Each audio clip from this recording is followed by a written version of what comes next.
The People's National Party is appalled by the unprecedented news that the head of government of Jamaica, Prime Minister Andrew Holness, has been referred to the Director of Corruption Prosecutions for possible charges after a multi-million-dollar corruption investigation. This referral by the Integrity Commission is based on their investigation and report to Parliament implicating Prime Minister Holness in allegations of conflicts of interest regarding tens of millions of dollars of contracts awarded to close associates of his from as far back as 2009 when he was Minister of Education. This revelation exposes our country to international embarrassment. A head of government should be beyond reproach, and it is unacceptable that he has been besmirched by accusations of this kind of impropriety. That the country's principal integrity and anti-corruption body, the Integrity Commission, has found sufficient evidence to refer our Prime Minister for potential prosecution places Jamaica in an untenable position. This devastating news is unfortunately consistent with the Prime Minister's troubling history with the Integrity Commission, including their inability to certify his 2021 statutory declaration of his assets, liabilities, and income. Furthermore, to date, Prime Minister Holness has failed to sign the Integrity Commission's Leadership Code of Conduct. I and other leaders within the People's National Party have already signed that instrument, declaring our commitment to the highest standards of governance and probity in public life. The opposition believes the implications of this Integrity Commission report to be potentially crippling for the government. The international community and multilateral agencies will have significant misgivings about dealing with a country whose head of government has the implications of this situation hanging over its head. So here we are over on the Integrity Commission's website. Now this is the people that Mark Golding mentioned about, the situation with Andrew Holness has been referred to this department, which is the Integrity Commission. Now, if I remember correctly, he mentioned that the particular division is, let me just see if I can find it, Director of Corruption and Prosecution. So it's these guys here. So this is the division, Corruption Prosecution Division, that's been referred to Andrew Holness's case. And of course you have Mrs. Keisha Prince Kamika. I hope I pronounced her name correctly. Forgive me if I did. This division, or her division that she's heading up, will be the division that will look into any wrongdoings and all the allegations or accusations. What did I just say? Or any accusations against Andrew Holness. So yeah, this is going to be an interesting development going forwards. But the reason why I brought you over to this site is because when you look at some of the summary of possible offences under Jamaican law, they've got all these sections and outlines of situations. They've got like 15 of them. I'm not going to go through them all. It's too many. I want to keep this video short, to be honest. And it, sort of go into the penalty depending on the type of offence, and it goes down summary of conviction. But most of them is basically a fine. Some of them do carry possible prison sentences with them. For instance, where it is, there's one up here that says, where is it? Let's just find anyone at random. First offense, fine not exceeding $15 million or imprisonment not exceeding 5 years. Now, depending on what they find him guilty for, then the appropriate section of the law will apply, and then the appropriate penalty will be levied against Andrew Holness if, and I say if, he's found guilty of the allegations against him. Now, they've already claimed that there is evidence pointing towards that situation, and that's why it's been referred to the the Corruption Prosecution Division, because you can't refer information over to them if you don't have enough information with clout that you can use, because you best beware, Andrew Holness has probably got some of the best lawyers at hand that he can use to defend him and tie up the court proceedings for as long as he wants. So there's that to think about. But the other thing is, the chances of Andrew Holness, even if he's found guilty of anything, the chance of him spending a day in prison is zero. That now go that Literally zero. Don't hold your breath. He's not going to prison. The most that will happen is he'll get a fine, he'll pay the fine, and it will be business as usual. Now, where a lot of people are basically saying that, because if you go over on, for instance, if I jump over onto Twitter, over here on Twitter, I was just browsing, looking at the Jamaican Gleaners Twitter page, and I came across something which is quite interesting. Let me see if I can find it. Let me scroll. I think I've lost it. Someone posted something that I found particularly interesting. Okay, so after substantial browsing, finally found it, and it's this clip here by, I'm going to highlight this guy and give him his credit, man. Rainier Benjamin, I think that's your name, I hope I'm pronouncing it right. He's councillor of Westchester Division. So that's him here. He's posted this. I think he's dig up some archive from the Gleaner, and I'm just going to blow this up and play it. With all the sympathy that one can have for support, this is embarrassing, not only to the government as a party, not only the PNP, but to the government, to Jamaica, to all of us. The irony. Our heads bow this morning with this sort of reaction to it. So we have to take firm actions in this regard. It is a dark day for Jamaica, where the Prime Minister is unwilling or afraid to act against a minister in which the public has lost total confidence and in which the institutions of the society are all agree that this person does not enjoy their trust or faith and has breached the confidence that the people have placed in them. I believe that this has the potential, if it continues, to bring down the entire government. Wow, so it stopped there. This just goes to show you when oppositions are on the other side of the aisle, they say one thing, and then when they're in office, it's a completely different thing. Now, the reason why he's posted this is basically saying, Prime Minister Holness, do you have any morals? Take your own advice and do the right thing, no? You have been referred for prosecution by the Integrity Commission. Do you still hold the convictions you had when you were a leader of opposition? That's a very interesting remark by Rainier Benjamin, to be honest. Yeah, I agree with that, I must say.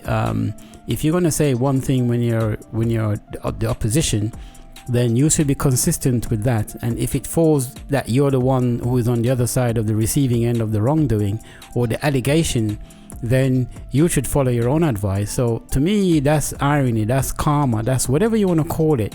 And again, I keep repeating, I don't know if this guy is a PNP supporter or whatever, but I'm just going by the logics of it. If you're going to say one thing when you're on one side of the fence, then it should apply to you. What's good for the goose is good for the gander, so to speak. I've decided to jump over onto the PNP's official website and find that statement document that Mark Golding has been speaking about. So here I am on his website, or should I say the PNP's website, where they have statements from the PNP on Integrity Commission's referral of PM Holness for potential prosecution by Director of Corruption Prosecution.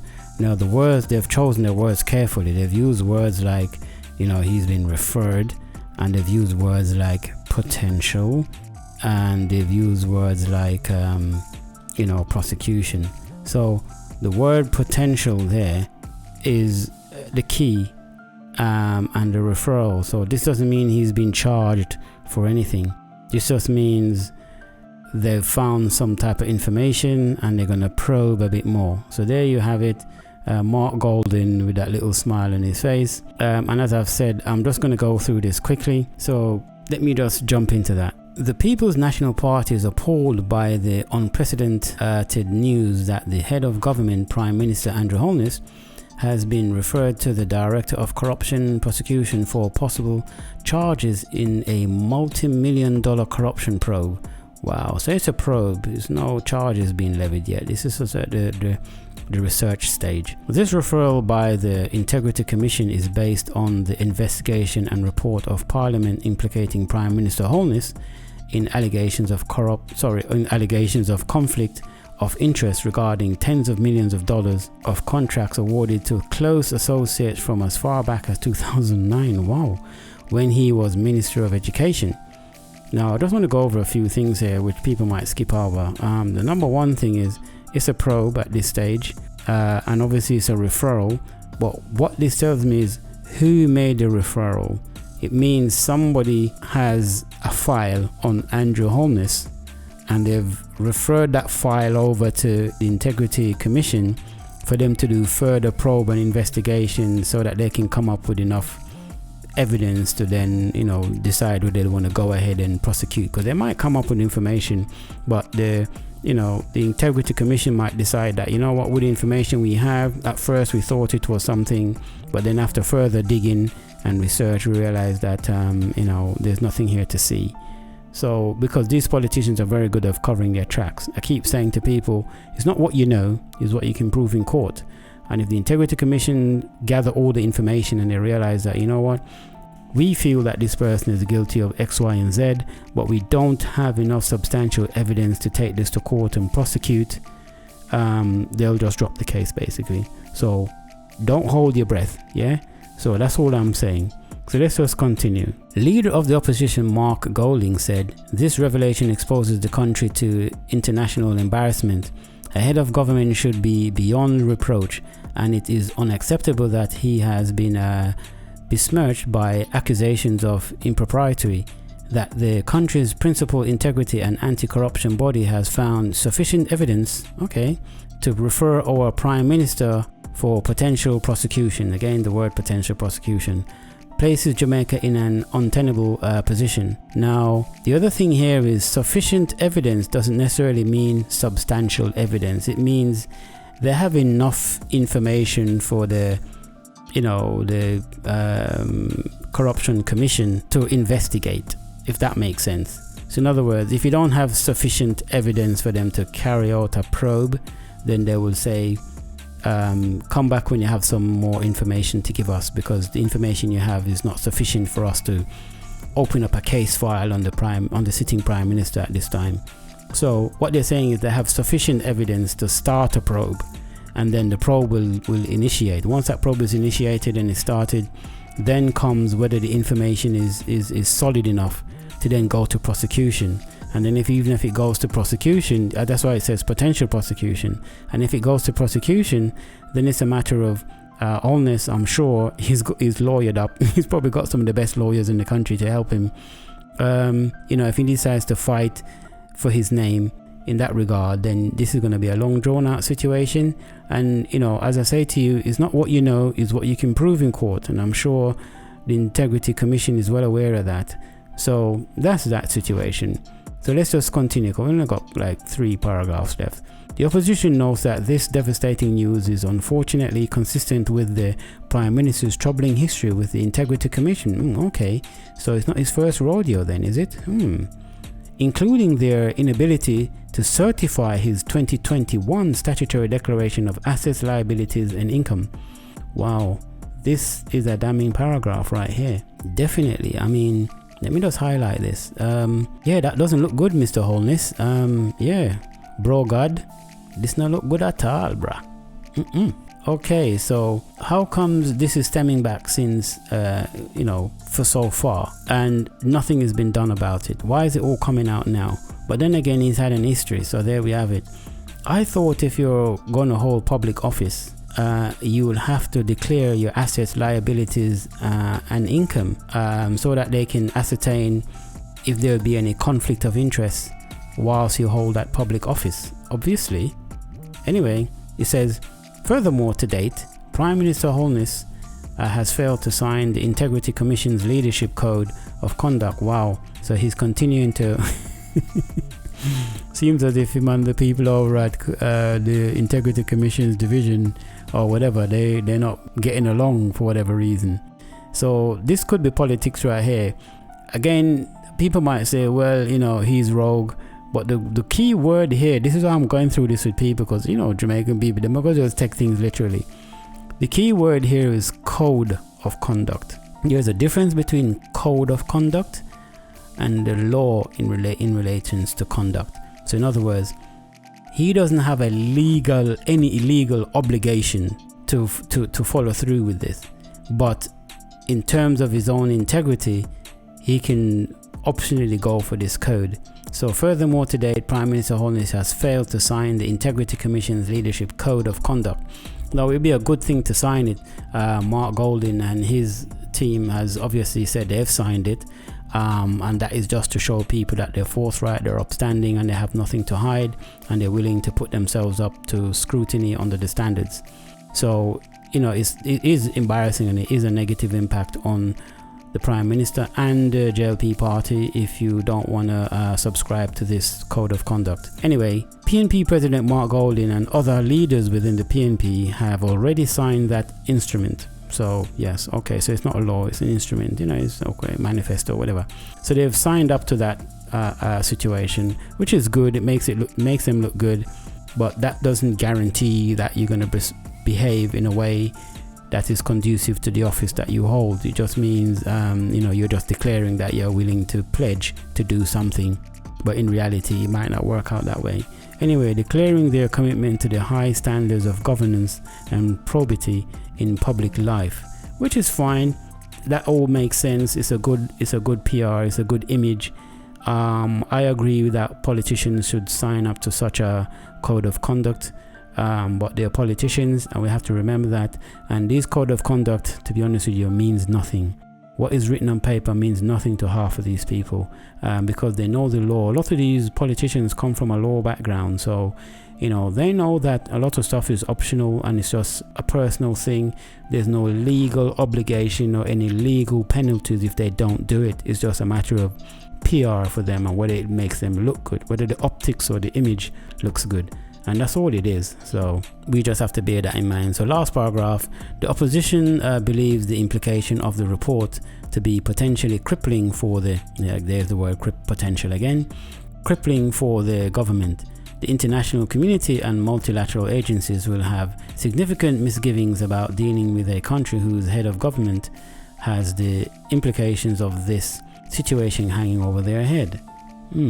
So words like implication and words like, potential here and, implication here is just implied really. So again, don't read too much into this. I think you find that if we're going to go by the logic that most MPs and most politicians are corrupt or they're not forthcoming with the truth, then all that would tell me is that this wouldn't stop international and multilateral agencies or other governments across the world from dealing with Jamaica. All that would mean is they just have political ammunition in which to use to leverage against the Jamaican government. That's all this is. It's all chess game. So if I'm a politician or a leader of one country, and I have information that the leader of another country has got some corruption skeletons, in his closet, then I can use that as a bargaining chip and say, listen, I want this, this and this, and you're charging me this for the trade or export or import or whatever, duty free, this, that, whatever. I can use this as leverage and say, listen, you know that this situation is about you, and if you don't do this, then this is going to come out and we're going to leak. So it's all political chess playing at this stage. So there's a lot of political implications then in here, really, to be honest. And we have to bear that in mind. So even though Golding had made this speech or declaration and given the position where he stood, or stand rather, I don't know, this just seems to me like there's a lot of politics wrapped up into integrity, wrapped up into public interest, wrapped up into what's right and so on and so forth. And you have to be clever enough to pick the bits, as they say, as your grandparents used to tell us, pick sense out of nonsense. So a lot of that is going on in this paragraph here. I can smell and I can see the political implications of what he's saying. And to be honest with you, Mark Golding would be stupid not to take this opportunity and use it as a political football for his own situation. After all, he's a politician too, and he's fighting to get back into power. He's on the opposition side of the aisle right now. So of course he's going to see that smile on his face. Of course he's going to see this as, oh, this is a godsend. I can use this and batter Andrew Holness over the head with, but at the same time come off as, for the people and, for the integrity and so on and so forth. And I'm not doubting his integrity at all. I'm just saying, as politicians, this is a godsend that's dropped in the lap of Mark Golding, and it would be stupid not to use this to highlight and put Andrew Holness on the back foot. And Andrew Holness likewise understand that, once this type of stuff come out, the opposition leader and the opposition party is going to have a field day with this. And I'm sure the Andrew Holness is in his war room with his colleagues, strategizing how to combat this stuff that's coming out against him. And likewise, Mark Golding and his team is in their war room, strategizing how to ram the point home and keep the pressure up and keep the, amping up the pressure against Andrew Holness in that regard. Because obviously if you can get him to a position where he has to resign or he has to admit defeat and step down, then you've won. Now, whether that's in the interest of the public or not, or makes Jamaica a better place, is another different thing.